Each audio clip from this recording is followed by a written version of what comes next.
It is an honor to join you for this first ever African Chiefs of Defense Staff Summit. And I'd like to thank General Musa and the government of Nigeria for your warm invitation and your welcome to the United Nations.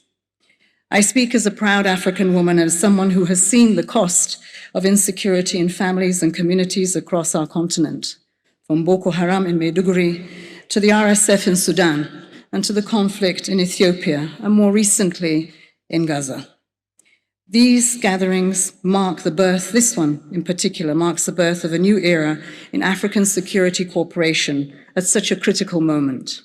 It is the first of its kind to represent the boots on the ground, a rare opportunity to connect their realities with the policy decisions that shape our continent's security. Nearly 1 in every 5 people on Earth call Africa home. Each one deserves a life in safety and in dignity. And that means protecting civilians, respecting borders, and standing by the principles of international law and the UN Charter. Above all, it calls for a united approach against our common threats. We know that Africa is at the epicenter of global terrorism deaths, and today Professor Gambari has told us just how many of those insurgency groups are on the continent. Al-Qaeda and the Islamic State affiliates coordinate across our continent, and the attacks in West Africa coastal countries surging 250% in 2 years. Violent extremism, once thought to be history, is back again in the Lake Chad Basin and in Somalia and beyond. By last year's end, over 14,000 schools were closed in the Central Sahel due to the conflict. Aside from the children who are forcibly recruited, we see young people who are drawn by fear, by money, by a false promise of belonging. And when young people see no path to education or to justice and a future, extremist propaganda finds an audience, and we risk losing an entire generation. In this new era of technology, where it should be advancing as a human endeavor, these groups are using new technologies like unmanned aerial systems and improvised explosive devices to wreak havoc. We cannot afford to be bystanders. Africa must take ownership, must be proactive, and shape how these tools will be used.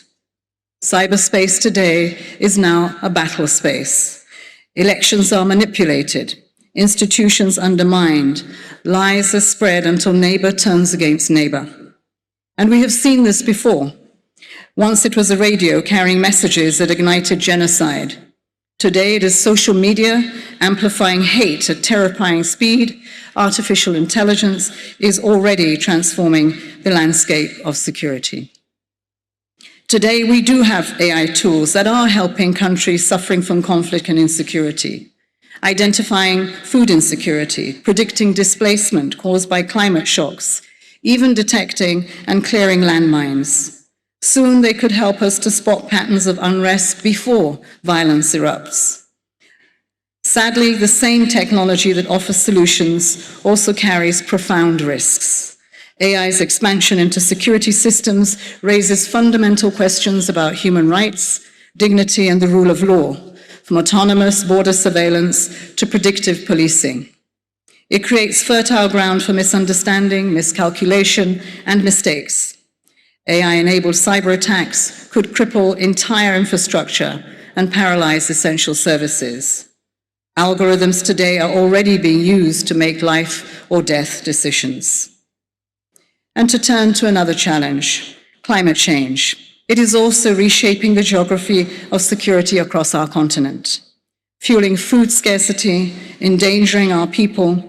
Extreme heat, sea level rise, shifting rainfall patterns are driving displacement, exacerbating resource competition, and fueling instability. Shrinking water levels in the Lake Chad Basin have displaced over 3 million people. I saw this firsthand when I was Minister of Environment.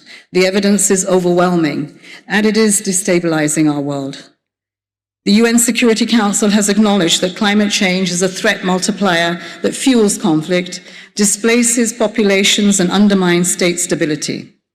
The International Court of Justice recently recognized climate change as an urgent and existential threat to our world. The IPCC has left no room of doubt. Africa is one of the most exposed regions in the world to climate change. The rippling effect is rising displacement and migration, putting food systems and infrastructure under severe pressure and creating more opportunities for instability and exploitation. The result speaks volumes.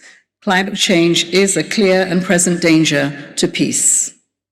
Our seas are also becoming a new frontline. Organized crime on our waters is feeding violence on our land. In the Gulf of Guinea, piracy, illicit trade are funding terrorism. In the Red Sea, maritime insecurity is undermining stability far beyond the shoreline. Excellencies, Excellences, each of these threats all share one characteristic. They are transnational. Our response must be that too. When we act in isolation, we hand our adversaries their greatest advantage, our division. Regional cooperation is the linchpin of African security and defense, but we also know that this is easier said than done. Defense collaboration is not simple. We are talking about 54 countries, each with their own policies, their histories, their priorities, and their difficulties. This makes it all the more remarkable that though the complexity and diversity, African forces find ways to act together, and you have. From the African Union's peace support operations to the Algeria African Center for Study and Research on Terrorism, Cape Verde Center for Security and Transnational Organized Crime, and Cameroon's International School for Security Forces, amongst many. The African Union deploys peace support operations where others can and will not. The multinational Joint Task Force in the Lake Chad Basin coordinates regional efforts against Boko Haram. ECOWAS in West Africa and IGAD in the Horn are coordinating troops, logistics, and political engagement. The G5 Sahel and the Accra Initiative have also played key roles. But too often, such initiatives are being held back by mistrust, tensions, gaps, and in some cases, sadly, undermined by the international community. Trust is not built overnight, but without it, every effort to strengthen our partnerships and our response in defense of our people will fall short. Collaboration must be targeted and intentional, and I see 3 opportunities where our unity can tip the balance. First is resources. Pooling our budgets for joint responses makes us stronger than scattering the spending. We proved this when Nigeria helped in the Gambia and Liberia. We must find that spirit again. At the same time, we need to think bigger about financing. National security budgets must be complemented by international support. We can leverage the prevention components of other budgets to reinforce stability and reduce the costs of conflict before they spiral. Cutting off illicit financing is part of this battlefront. Yaba's anti-money laundering work and the cooperation through the multi-joint task force and the Lake Chad Basin Commission are vital to choke off the money flows that sustain conflict from outside of the continent. Second, intelligence and innovation. We need the right tools and mapping in place to plan and to drive strategy at scale. Reinforcing the Accra Initiative, the ECOWAS Standby Force, and giving the Joint Threat Fusion and Analysis Cell the support it needs to ensure data become decisions. The same applies at sea, joint patrols that make the Yaoundé architecture real protection for people and infrastructure. And innovation must be part of our defense. Collaborating on AI from drones to cyber tools and building on African Union's AI strategy can help us to set common standards to keep technology serving people. And third, people and partnerships. Our continent is full of military and academic centers of excellence. We need to harness this strategy and this training capacity, use it more efficiently, and deploy it where it is most needed. And we must unite the public and the private sectors. Soldiers learning side by side with engineers, technicians, innovators, regular fora with business to share cutting-edge knowledge. This is how Africa's own labs and companies can power our security future.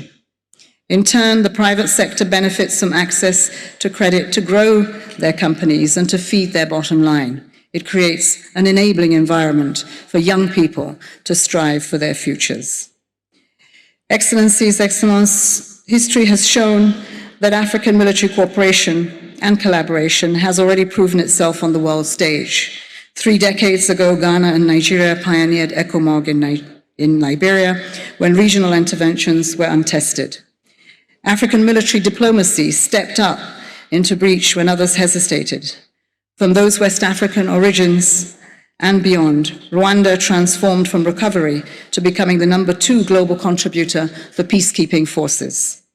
Today, 9 of the world's top 15 contributors of UN peacekeeping are African nations, African troops, all active in Somalia, in CAR, and the DRC. So we are not only recipients of support from the international community, we are contributors of that support. And without African leadership, there would be no effective peacekeeping. Now, peacekeeping is entering a new era. However, this new era is facing headwinds. Politically, the UN Security Council is deadlocked, and political support is eroding.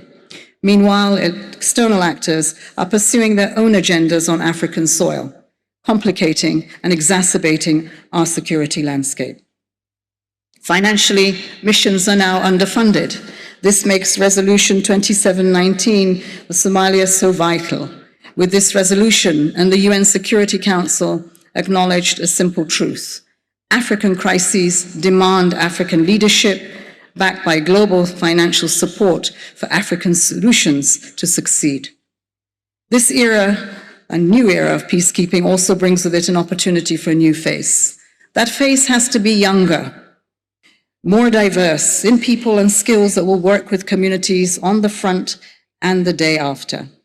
And that includes, Excellencies, women.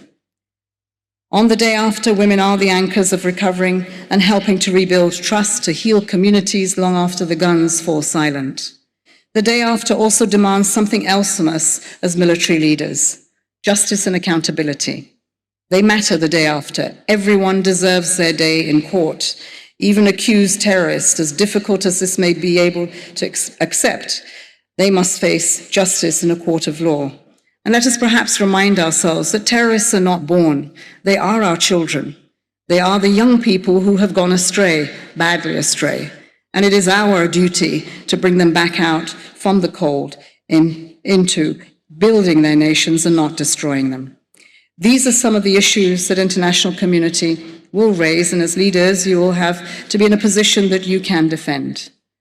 Excellencies, let us be reminded why we need peace for development. Without it, neither the Sustainable Development Goals nor Agenda 2063 can be achieved.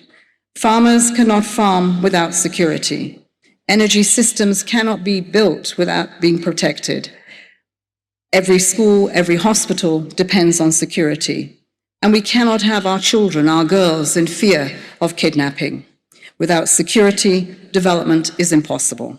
Without development, security cannot hold. And lasting peace must be built upon both. Both are the foundation of our agendas 2030 and Africa's vision for Agenda 2063. They connect the dots between prosperity, good governance, and peace. Food security, education, health, decent work, social protection, green technology, and resilience, justice and institutions, and people must be able to trust in. We know that every additional year of schooling reduces the likelihood of a young person joining armed groups by up to 13%. This evidence begs the question: how do we invest in peace? Is it just military spending? Is it development spending? Is it both? That is a discussion that we will need to have in this room and beyond. And it means tackling root causes. It means democracy that is robust and representative, not on constitutional changes dressed up as solutions. While this might seem legitimate in many eyes, in the longer term, democracy and by extension security will be weakened. Instead, strong institutions underpinned by strong democracies and strong security apparatus are the safeguard against instability. Let's give some deep thought to the resources that we are allocating to achieve stability. Last year, the world spent $2.7 trillion on the military, more than at any point in the history of the world. Yet insecurity has not diminished. In fact, conflicts are spreading, not shrinking. At the same time, the world fell short by $4 trillion each year for just basic development needs. $4 trillion missing for school, for jobs, for clinics. That imbalance raises a clear question. What kind of spending truly delivers the peace you are willing to fight to protect? This is at the heart of the African Union's call to silence the guns, because silencing the guns is not just about weapons laid down. It is about investing in people, tackling root causes, and creating societies where stability is built on justice, opportunity, and trust. Success will only be possible if we create the fiscal space for investing in people and stability. And so we do need in Africa a fairer chance and a fairer finance, debt relief, affordable credit, and a global system that works for Africa is what we need today. We need a global financial architecture that reflects today's realities. And we need African countries strong, but more importantly, united in calling for these changes. Our chiefs, excellencies, friends, strategic defense collaboration is not a slogan. It is the bridge between the threats that we face today and the peace that we promise tomorrow. I've seen the challenge, I know you have. I've also seen what's possible when we find common ground. The outcome of this week must be heard beyond this room. It must be carried into every international forum where decisions on defense are being made on our behalf. That's how we will shape Africa's security on Africa's terms. But reshaping security also means changing mindsets. We must see women not only as victims of war, but as partners in peace. And just as women are the bedrock of peace in our homes, they must be a part of the search for peace on the war front. This is not about winning wars, it is about winning peace, and is about doing it together. As Nelson Mandela Madiba once said, "I dream of the realization of the unity of Africa, whereby its leaders combine in their efforts to solve the problems of this continent."